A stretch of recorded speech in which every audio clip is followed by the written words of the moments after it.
Hey folks, just wanted to explain a few things in terms of what we live in I'll say explain a few things in terms of what we live in and the people that we live around amongst. Now, I know for a fact that within this planet, within this planet itself, we are all a different type of, we're all different types of spiritual beings. Some people I know for a fact are, come from an alien type being. There's many different forms of them. I mean, people wouldn't believe how many there are. Then, among others, we have the Anunnakis, and for those of you who understand what they are, well, let's just say that a spirit. Let's just say that a spirit being of myself or similar to myself want nothing to do with those. What's.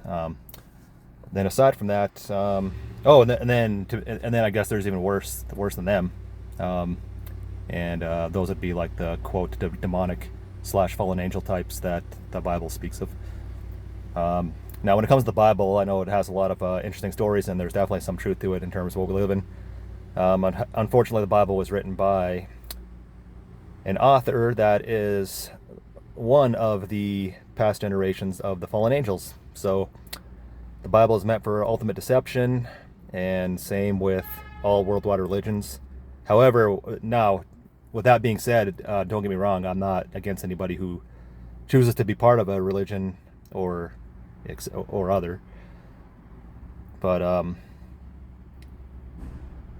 but when it comes to all that stuff, it's just important to, I think it's important for people to understand the deception behind it and where it comes from. I'm not saying to change your belief system.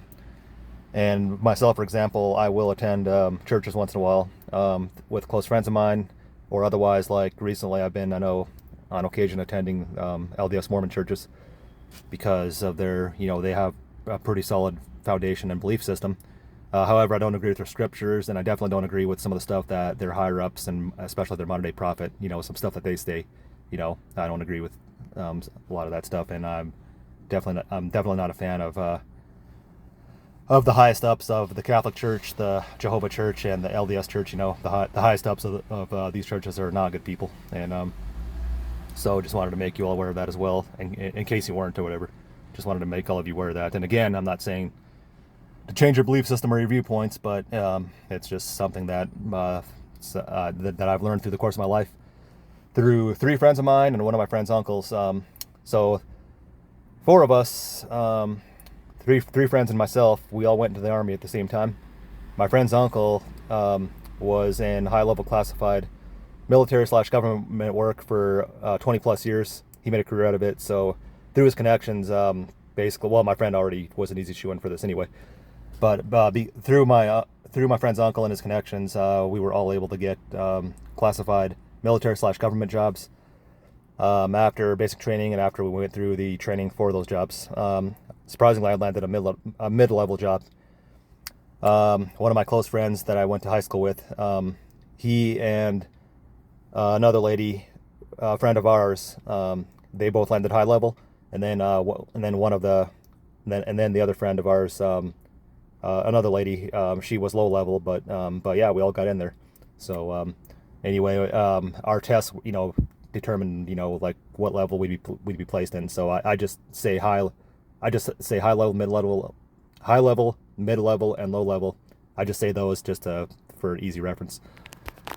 Anyway, aside from that, yeah, just checking things out and whatnot. So as usual, my lifestyle is travel and sightsee as much as possible. And the three friends of mine, including the uncle I mentioned, along with myself, we all make a living on sports wagering and occasional stock market investments. So, for example, with the stock market during COVID, my friend's uncle knew right away to invest in toilet paper companies, and we did that, and made just a quick chunk of change there. There's other scenarios, where things will pop up on rare occasion where it's easy to make a chunk of change. You just buy, watch it go up a little bit, and then get out before it can possibly crash. So anyway, and then with the sports wagering. I won't say the exact strategy we use, but if I ever meet any of you in person, we can definitely. I can tell you how we've hit at this time. It's we've hit 60.8% of our wagers all time between mostly the NBA and the NFL sports, and then also we've gotten into baseball a little more these last 2 years.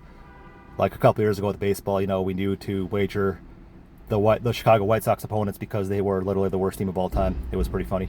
So what we do is wager their opponents to cover 2 runs on the run line.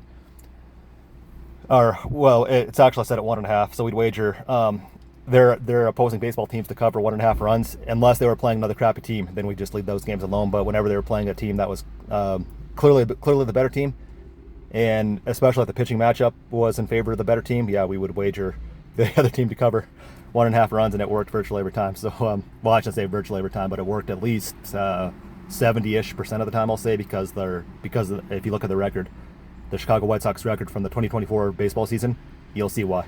So, anyway, aside from that, just gonna, I guess, do some more traveling today and see where to end up next. Yeah, I'm currently exploring the Western Mountain Wilderness. I won't stay where I'm located, of course, but yeah, currently exploring the mountain wilderness through the western half of the United States and enjoying that. So anyway, this is the first video I've ever made where I'm actually talking for a lengthy period of time. Any previous videos where it shows me talking, it was probably for maybe like 1.5 minutes at most, 2 minutes. And I think that was only one other video where it shows me next to a river in Missoula, Montana. Anyway, yeah, take care, folks, and infinite peace, healing, and higher good surround all of you.